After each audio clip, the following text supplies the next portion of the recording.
All right, all right, all right. What's going on, everybody, man? Welcome back to another episode of Recruiting Unfiltered with Najeh Wilkins, man. Blessed to be here today.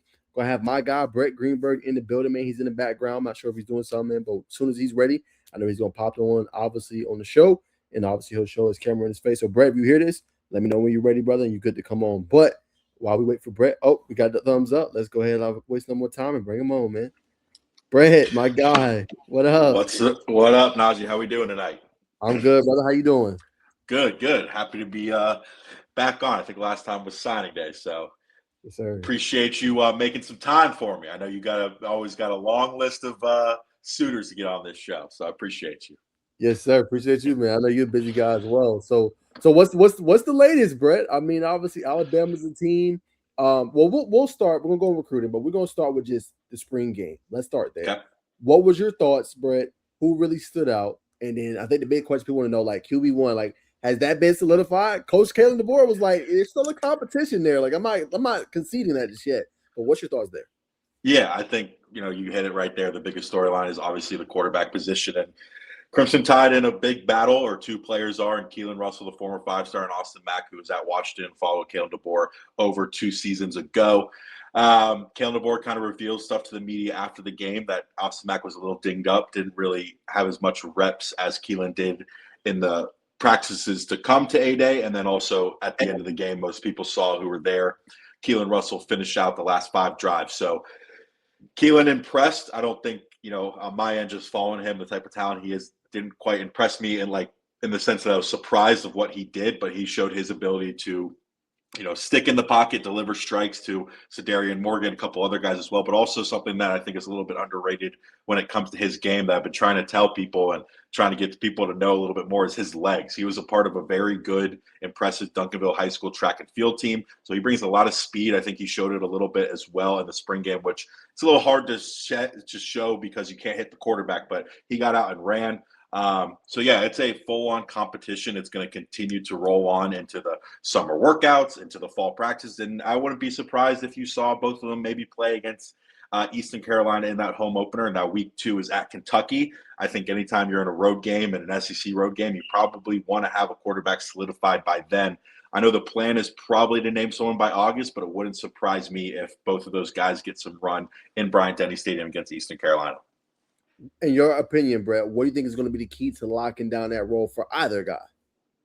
It's tough, man. They're both so talented. Kalen DeBoer talks about all the time. Offensive coordinator Ryan Grubb talks about it as well. Like, there's not a throw in the field that both those guys cannot make. So from that perspective, I think it's very even, and they're both very, very talented. I think it's kind of what I said a few seconds ago. It's that ability to get out of the pocket and use the legs for Keelon Russell that I think ultimately lands him that starting role as the season progressed. So I think Austin Mack may take those first snaps at Eastern Carolina. Wouldn't be surprised in the slightest. But Keelon, man, he's different. He was a 5-star for a reason. That what he can do and to quickly kind of decipher the defense, deliver strikes, and keep his feet moving. And if the pocket breaks down, to get out in space and take up some yards, get some first downs, run out of bounds, keep his body safe. I think ultimately will be the difference when it's all said and done. There it is. All right, Brett, put us on game. Who else stood out in the spring scrimmage that we're not talking enough about? Yeah, I think we'll talk. There's a bunch of guys. I think Sadarian Morgan obviously has been talked about a bunch, but he showed his flashes. He had a touchdown from Keelon Russell. He had a big chunk yard down the seam reception from Keelon Russell. He's a guy that now with the injury to Noah Rogers, the NC State transfer, who's expected to be out probably a week, maybe 2 in the season.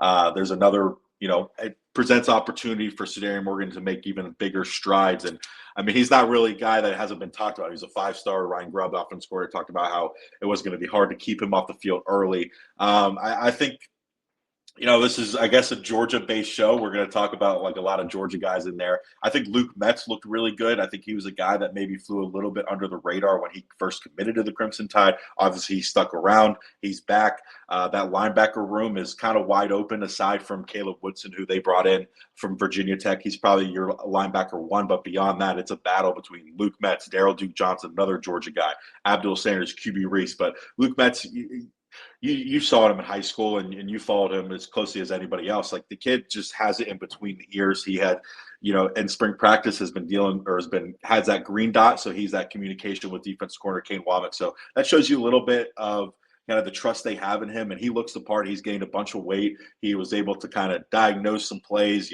get in the backfield, but also be out in coverage. So I thought he impressed. And then another guy we've talked about a bunch is Xavier Griffin, the former number one linebacker in the country. A lot of people were concerned, hey, is he going to put on weight? I know I've talked to you about it, and we joked about, like, you get into these high-profile programs of strength and conditioning, that's never going to be an issue. I believe he's up 20-plus pounds, so probably closer to 230. So and that weight gain didn't cause him to lose any speed.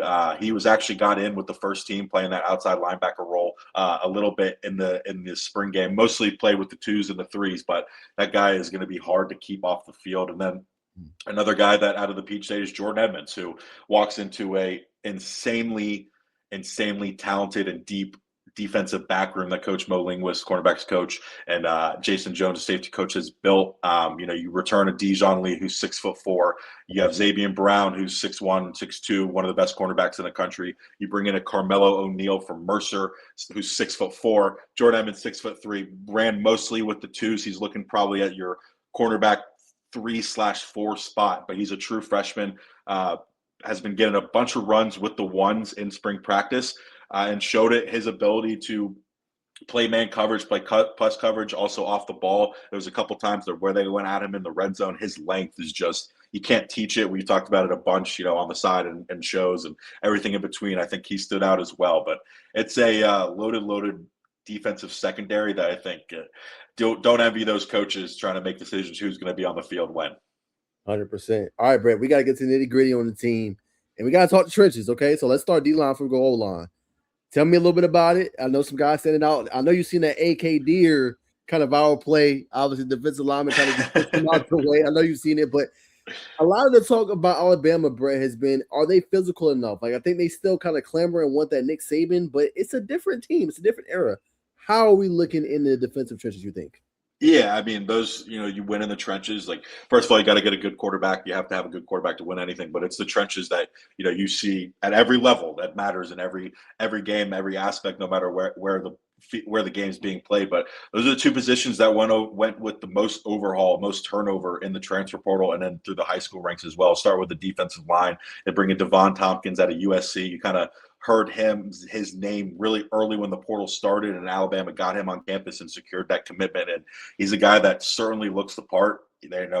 Alabama needs him to be successful, and it looks like he's going to be between all the buzz he's picking up. Another guy out of Oregon, Terrence Green, 6'5", 300+ pounds, kind of your nose tackle, so to speak. You lose Tim Keenan to eligibility, who was a great run stopper for Alabama for many years. He comes in, he looks the part.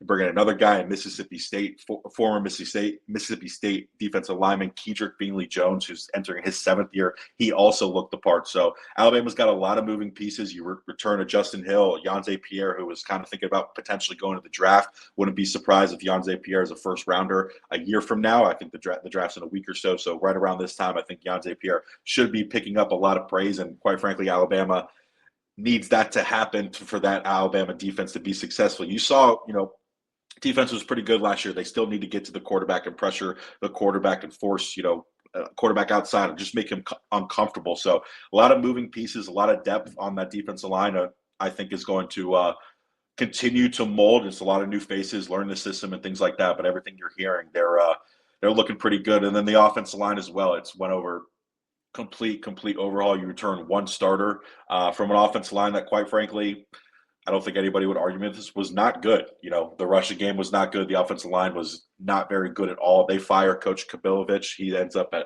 Auburn in an analyst role. You bring in Adrian Clem, who's a 3-time Super Bowl champ. Everything you're hearing about him is both from, parents of current players, recruits, and everybody in between really, really loves him. But, I'd argue he has one of the toughest jobs on the staff aside from Keelon Russell being, obviously the head coach. 6 different transfers come in, 5 freshmen come in. Michael Carroll, again, returns. He played started the last 6 games as tackle. He's since moved to guard. So a lot of moving pieces. That offensive line room, Keelon DeBoer talked about it after the spring game, needs to continue to get better. They need to spend more time together. As much as anybody too. Like, the offensive line is not only about, being a good just being a good player, but you got to work together. You got to communicate together so there's not open gaps and things like that. And that's something that Alabama's going to continue to need to work on. And this offensive line has to have a good season, and we'll see if that comes together. Last two things on the team, we'll go to recruiting. I want to ask, got to go to the running back room really quick. Do you feel like it's more depth this year? Do you feel like it will be better? Daniel Hill's gone viral, 805 squatting pounds. We know about EJ Crowell. What's going on with AK Deer, right? Like, how is this room kind of shaping and coming together? Yeah, I think, obviously they went out, and it's kind of beating a dead horse here, but they went out and secured a commitment for a couple hours or days, whatever it was, of Hollywood Smothers from NC State. He, commits, then he flips to Texas. So that was kind of a big talking point, and it's probably going to continue to be brought up in the season. But you bring back a Daniel Hill who dropped 10 pounds. He looked like he was making some cuts in the spring game that he wasn't able to do last year. So that's a positive sign. You return AK Deer. Kevin Riley's back in the fold. EJ Crowell. It's kind of a bummer. He missing most of this spring due to an injury, lower body injury. I believe it's to his right ankle or lower right leg. So he's a guy that not only came in early as an early enrollee and reclassified, he's a guy who's missed a lot of the spring. So that's kind of, I don't want to say like killer, but it's crucial for those guys, early enrollees, to get a lot of snaps. To, everybody knows who follows Alabama, and EJ Crowell knows what he can do. He can do pretty much everything. He's the complete back. He was the number one running back in the country for a reason out of the 2027 class or 26 class, even when reclassifying from 2027. But he's a guy that, needed those crucial reps. We'll see how he comes along in the summer and in the fall and how he progresses. But this staff absolutely loves him. Again, Daniel Hill looks the part, but again, it starts with the offensive line, and that unit needs to be better to get this Crimson Tide rushing attack going. I mean, you saw it last year. It was just the passing game. It was like Ty Simpson pretty much had an arm tied behind his back, just having to do it all. And then another guy, Alabama's had some great evaluations with this new staff and general manager Courtney Morgan and Jatavis Sanders and a couple of the other recruiting guys. Trayshawn Brown out of Texas, he was a guy that kind of committed to Alabama out of the blue. We didn't even I don't even think we had a profile for him. Nobody really knew who he was. And he's a guy who's picked up a loads and loads of buzz in the spring practice kind of sessions, and then showed it on A-Day. He's shredded, he's quick, he's versatile, he runs with a purpose, he runs angry, he runs through defenders, and he's shifty. He's kind of that, even lined up a little bit in the slot. So he's a versatile kind of scat back guy that Alabama hasn't really had in a while. So it's funny, all the attention was on EJ Crowell, and for good reason. But with his injury and not having as many reps, it's opened the door for a true freshman, Trayshawn Brown, to kind of take his opportunity to run with it, and he has. So again, it's the running backs are heavily dependent on the success of the offensive line. I don't know how many times I'm going to say that. I've said it 100 times already. I'm going to continue to do that into the fall. For sure. And I think last thing on the team, Brett, just what do they need to do to be that national contender, Brett? Like what is stopping Bama from being there? I feel like the criticism has been kind of unfair to the board to a degree. Like last year, everybody kind of got on them after the Florida State loss. Y'all turned it around. Y'all get to the playoff. Y'all did get smacked, obviously, in the SEC championship game 28-7. But y'all did what y'all were supposed to do and beat Oklahoma on the road. So what do they need to do to be, okay, hey, we in the semifinals, we in the national championship game. What do they need to do? Yeah, I mean, again, it's like I talked to some of these recruits about it too, like, and they agree. Like, some of these recruits are a little bit more level-headed than the fans. I know that might get me a little bit in trouble, but the expectations at Alabama are just so high. It's national championship or failure, national championship or bust. But that kind of shows you what Kalen DeBoer is, the type of person he is to take over after Nick Saban. I've kind of described him as a psycho in the best way of taking over the expectations. And again, you're right. Maybe didn't exceed or reach the expectations of the typical Alabama fan, but they do lose to Florida State. They turn it around. They rattle off, I think, 6 wins in a row in the SEC. The SEC championship is what it was. It wasn't even competitive, but we could dive into if championship games need to be played anymore, because clearly Alabama didn't move in the rankings after that slashing. So I don't know how important conference championships are. That's a conversation probably for another time. But then they go out and looks like they're going to lay an egg at Oklahoma, but come back and win that game on the road. It's never easy in an environment like that in the playoff. And then obviously get not embarrassed, but Indiana looked like what Alabama used to look like in that sense in that playoff game. But you go and you win a playoff game. That's, I think, is a good season. He's building his team. But I'll say it again. It starts and ends with the offensive line. The Yes, sir. defensive line, I think, is going to be very good. I don't think you can go wrong at the quarterback position between Austin Mack and Keelon Russell. The cornerback safety room, the secondary, I think, is probably the best and the deepest in the country. The linebacker room, I think, is good. They've got a lot of good options in there. We'll see who comes out of it. But for this team to go far and win a couple playoff games in a national championship, the offensive line has to be better. Period. All right, let's talk about future Alabama Crimson Tide. I'm with you. I agree. But let's talk future Alabama Crimson Tide. Let's start with a guy. He's buzzing, right? Fans has been asking me. It was like, do you know any insides? Like, well, let me ask my guy Brett because he's plugged in. Should they be concerned about the Georgia visit by Elijah Haven? They're obviously in the top 3 for him. I think along with Auburn and Bama. And what's the latest decision right around the corner on the 25th?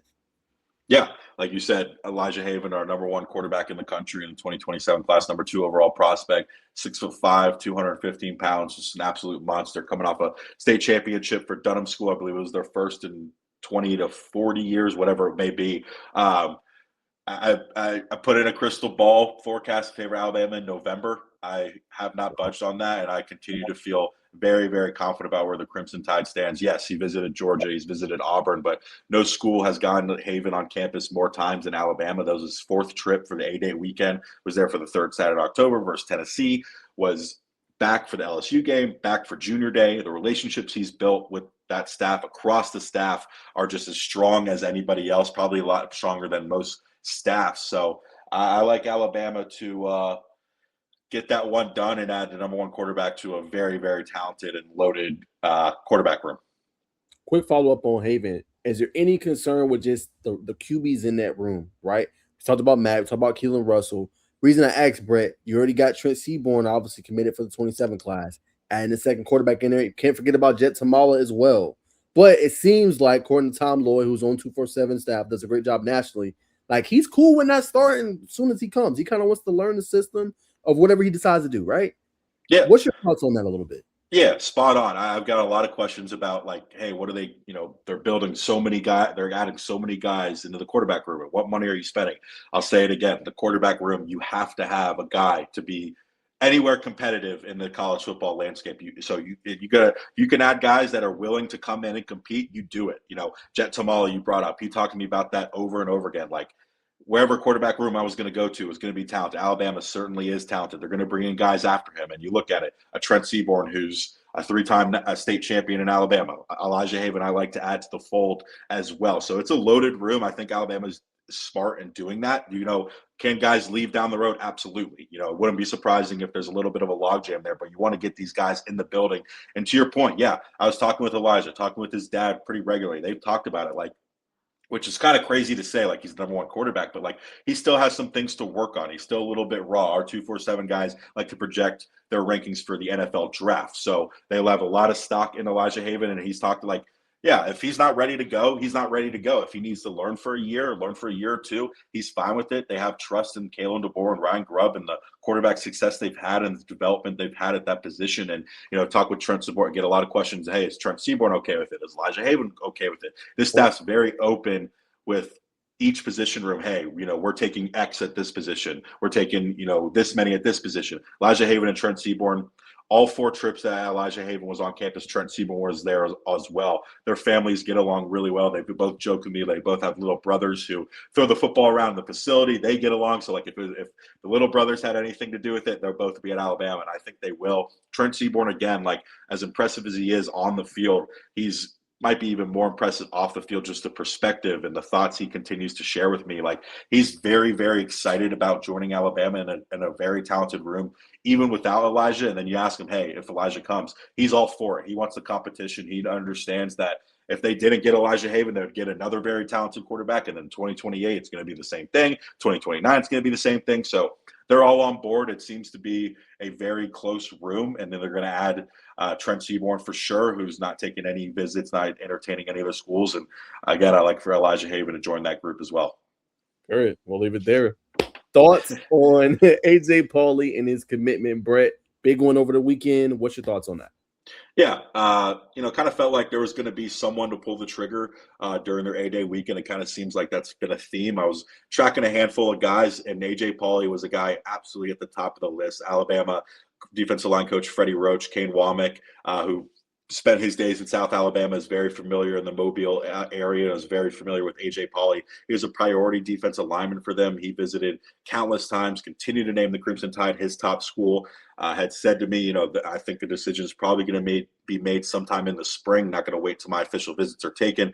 He ends up doing that, 6'5", 265, I believe he's listed at. I was talking with him, like, where's the fit in the Alabama defense? Where do they kind of see you going once you get there? And he's told me, all interior, they're going to put on 25, 30 pounds to him. So that's a 6'5", near 300-pound guy that's going to take over that interior defensive line. And there's a lot to like with him, a lot of heavy hitters going after him. But this kid who grew up an Alabama fan in state knew how much this staff liked him, and they prioritized him very well. And the relationship he had with Freddie Roach was just ultimately an easy decision for him to join the Crimson Tide. And it was cool. Saw it over Twitter. I'm sure you did too. Kind of that moment he committed to Coach Keelon DeBoer. It's just an authentic thing, and it's cool to see like these guys who worked their whole lives. They know what they want to do. They want to play football at the college level, and to do it for your in-state program was just a cool moment all around. No, 100%. Obviously, shout out to A.J. Pauly, man, big time commitment. And Bama's not done. I'm hearing a little thing through a source about Najeh Wilkins. I'm hearing some things. I'm not revealing my sources, but what's going on there? He just announced, I think, a top 6 or a finalist list. What's the latest on that? Kind of sound like a broken record here, but I feel like Alabama's in a good spot for Newkirk as well. Set to commit July 1st. Had let me know that a couple days ago. Heading into his A-Day visit, was also on campus for Junior Day. Has been to Tuscaloosa countless times. And as recruitment running backs coach Robert Gillespie has prioritized him, more than prioritized him, kind of as that RB1 in the class. I know a lot of people are like, a 3-star, but like you've watched Najeh Newkirk as much as anybody in this state. This kid is a special. Look at Najeh. Look at Najeh agreeing with me there. Yeah. Special talent. I believe around 1,900 or 14. A little bit over 1,400 yards, 19 touchdowns for Gainesville last fall. Ultimately suffered an injury late in the playoffs, which you hate to see for anybody. But Alabama is in a very good spot there. He's got great relationship with Robert Gillespie, got great relationship with Keelon DeBoer. And obviously you've got Xavier Griffin, who I mentioned, and Jamarian Matthews, who were his former teammates that are regularly in his ear trying to join the Crimson Tide. It's cool to see like these former teammates get kind of an inside real look at what the program is beyond the coaching staff. Of course, the coaching staff is honest and open and authentic, but it's good to, maybe a little more casual way, chop it up with your boys, your old teammates, kind of see really what the Alabama program is all about. And he loves it. He, described Robert Gillespie, the running backs coach, as his second father, type of thing. So the relationship there is very strong. I was talking with his mother, absolutely loves the Crimson Tide, everything they have to go for it. And, I think we've talked about it. Xavier Griffin's mom, Jay Clay, I've said it over and over again. She needs to be, maybe he's on the recruiting payroll or something, like the amount, how active she is on social media. And if she has anything to say about it, Najeh Newkirk will be committing to Alabama on July 1st. Now dealing with some other schools, Michigan, Ohio State, Miami's involved, a couple others as well. But I don't think anybody really has a strong relationship as Najeh Newkirk, Robert Gillespie in Alabama. There it is. Well, whatever you can reveal, Brett, what's next in line for Alabama? And is there any Georgia? We just mentioned Newkirk, but is there any Georgia high school players that Bama kind of, got an eye on or is looking at? They brought in several guys from last year's class. Yeah, I'll give you one, right here. It's, it's not really kind of a secret or anything like that. It's Darius White out of Creekside, who a very, very good program in Alabama. Again, Coach Mo Linguist in the cornerbacks room has a type. Again, I mentioned Dijon Lee, who's 6'4", Carmelo Anthony, 6'4", Jordan Evans, 6'3", Darius White, another 6'3" defensive back, 175-ish pounds. Probably, get to the college level, add 15 pounds, get up, maybe that 190 mark. But Alabama has singled him out as arguably the top cornerback or one of the top cornerbacks on their board. And Darius White knows it. He's been to visit. He's visited, I think, 4 times since the new year. Junior Day, a Paris spring practice visit. It was over there for A-Day as well. Originally was supposed to commit on May 29th, which was going to be the first day of his Alabama official visit, which, take that for what you will, has ended up pushing that back to the 4th of July. So wouldn't be a 4th of July without maybe hitting a commitment story.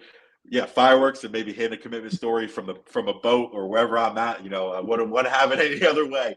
But Alabama, I think, is doing a very good job there. Georgia Tech is involved, Cincinnati, a couple others as well. But I don't know. It's hard to think like if Alabama's prioritizing you as one of the top on your board and you meet that height requirement that they seemingly have, it's hard to see Darius White ending up elsewhere. 100%. And then any other guys they're after in terms of just the cycle in general?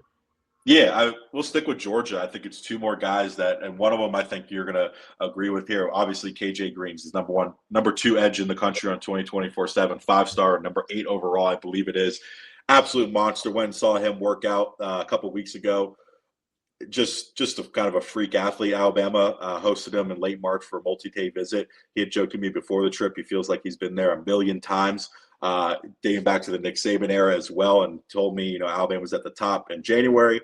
Told me again after that March visit, Alabama's at the top of the top, and you deal with Miami's involved, Georgia's involved, Texas is involved. So a lot of heavy hitters. I believe he's taken 9 total spring trips this over the last 2 months or so. But Alabama is squarely in a good position there, and a lot of it has to do with outside linebackers coach Christian Robinson, who played his high school football in the state of Georgia, and that's playing a big role. And then another guy I think is not getting enough national attention, I'm sure you've hit on him as well, is MJ Burnett out of Walton.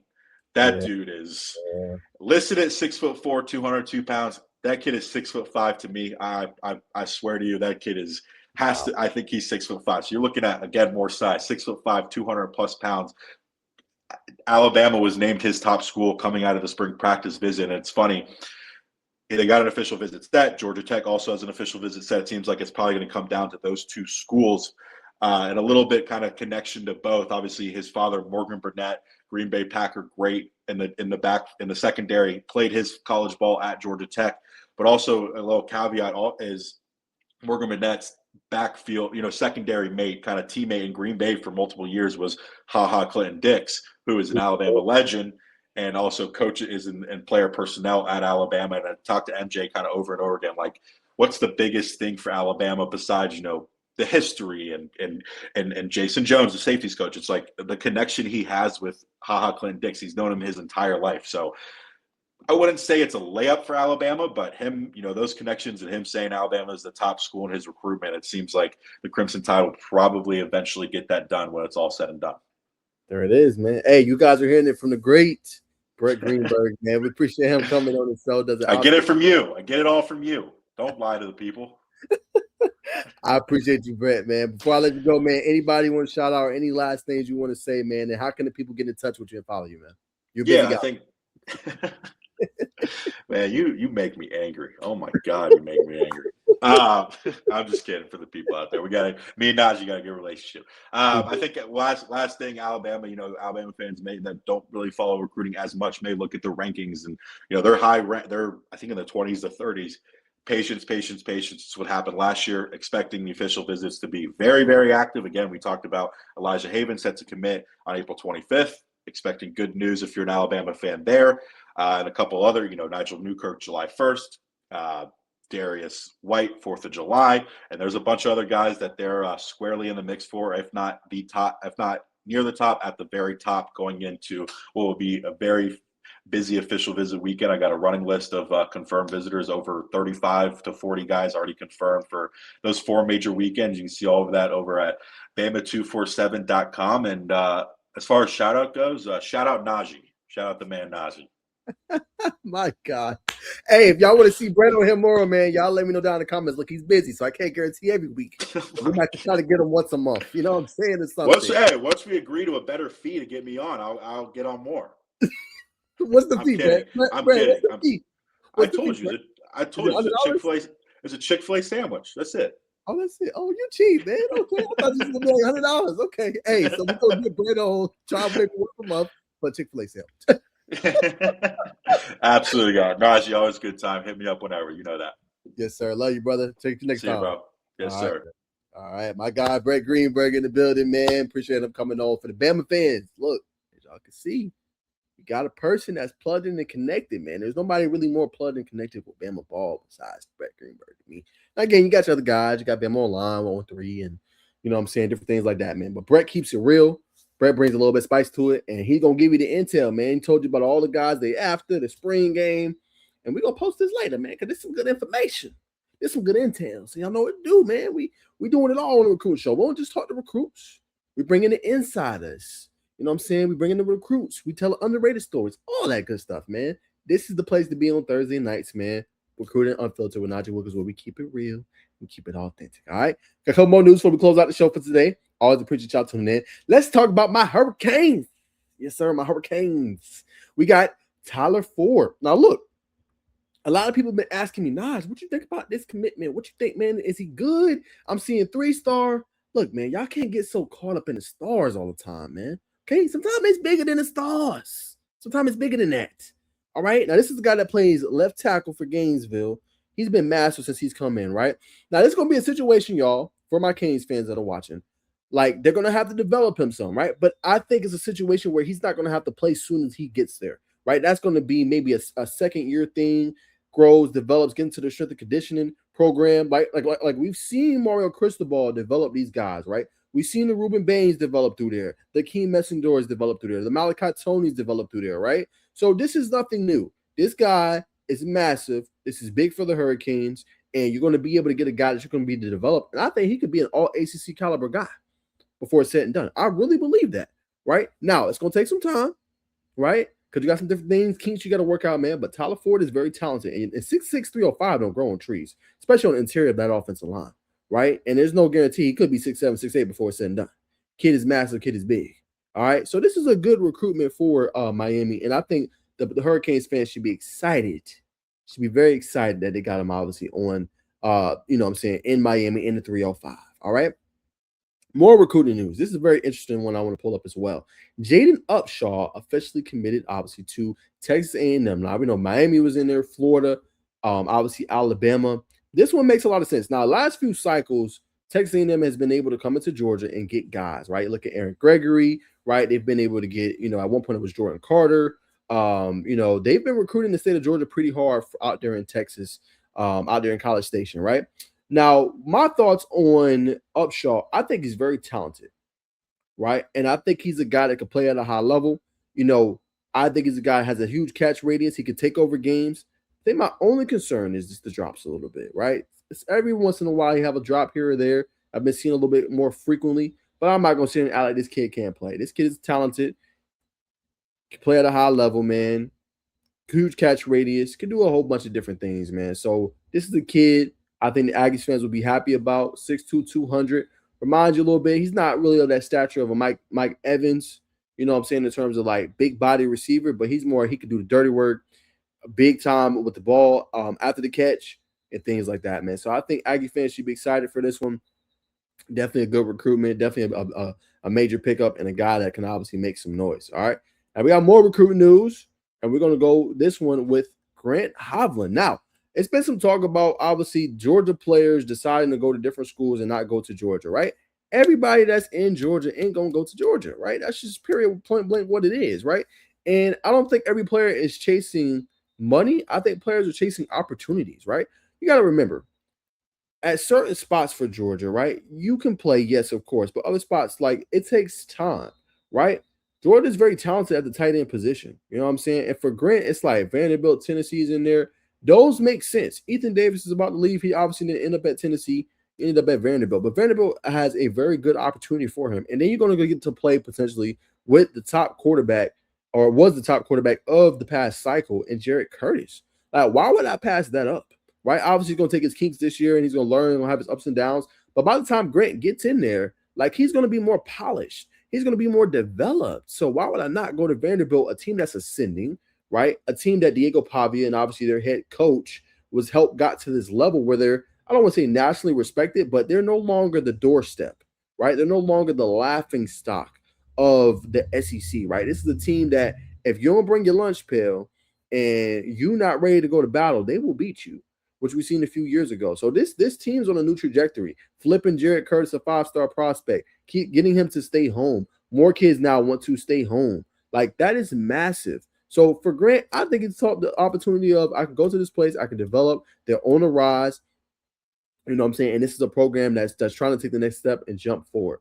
I think it's a great recruitment. I think it's a great decision by him, and he gets a chance to develop. Now, again, for recruiting, you know, it goes all the way down to December. We'll see somebody else try to make some play for him. But I think Vanderbilt was a great option for him, and I think he made the right choice to choose that program. All right. Now we go to Texas. Y'all know I cover Texas football, man. And a lot of recruiting is going on with this guy right here. And this is Monsoon Sales. Okay. Easton Royal, who is committed to Texas, has even said, basically, come down here with me. They can't double both of us now. Right. Now, if you're a Texas fan, you gotta be excited, right? You get 1 year Cam Coleman, Ryan Wingo, I think, is going to sophomore, if not sophomore, junior season, right? You got to look at what's kind of next coming down the pike if you Texas, right? Obviously, we've seen it to KJ Lacey. Obviously, we've seen Dia Bell, and those guys going to probably be next in line. I don't see really Texas going and getting a quarterback out of the portal, or a veteran. If they do, it's just probably for more moral support. I think they're going to probably build with those young, talented guys that have been getting the last few cycles, right? So if you're Texas, this is a good spot to be in because you got two of the top receivers potentially in the nation coming down to your campus to play for you, right? Obviously, Alabama, Indiana, Ohio, and Miami are all firmly in the mix as well, right? Miami already got some guys, Nick Lanier, right? Obviously, Amari Stevenson, right? They're kind of like got a whole bunch of players. Ohio State, still working on obviously getting the major recruits for this cycle. I don't believe they have a 5-star committed right now at the wide receiver spot. I know last cycle was Chris Henry Jr., right? Indiana's also very entertaining as well because it's a team that's obviously no more on the rise. They are here. They have arrived winning the national championship last year, right? And Coach Cignetti has showed you that he's willing to go get the top recruits. He showed you that he can get you there even if the quarterback is not heavily recruited or known. Fernando Mendoza, Curtis Rogue, this past cycle, getting Josh Hoover in there, right? And then obviously you have Alabama. Alabama has a whole bunch of talented receivers, so on and so forth. But if I'm Monsoon Sales, I'm thinking long and hard. Okay, who's the quarterback that's going to be there? Talk about Dia Bell, KJ Lacey. The talent, Easton Royal, you know what I'm saying? Obviously myself. And I feel pretty good because it's like this team is talented. They're getting top guys, and I get to play with some of the best and get developed here at Texas. So we'll see what happens. Obviously, they're starting to get some momentum and trend for him. And obviously, Easton Royal is trying to get him on campus with him as well, man. I think it's a pretty clear-cut decision if I'm Montrell Sales, but obviously he has time to go through the recruitment process, so on and so forth. But interesting to see what school he chooses, but things are heating up with him and obviously the Texas Longhorns. All right. Now, last but not least, before we obviously end off the show, man, we got to go with my big commitment that I announced today. And again, I'm out on the level of Riley Alberts just yet. I'm on the level of obviously Hayes Foster because these guys do this for a living and constantly break news. I'm kind of more so your versatile intermediary, right? And if you don't know what an intermediary is, it means just somebody that's in the middle, right? I can do a little bit of everything. I can make graphics. I can host and announce commitments. You know what I'm saying? I can do interviews, right? I can do a little bit of it all. You know what I'm saying? So, obviously this one didn't get a whole bunch of traction. It's a different team than what I usually cover, which is obviously Georgia Tech. I had to redo the post. Obviously I had the wrong team, so on and so forth. I thought it was gaining some steam, but it didn't do as good as I thought it or would have liked it to do. But it's okay, man.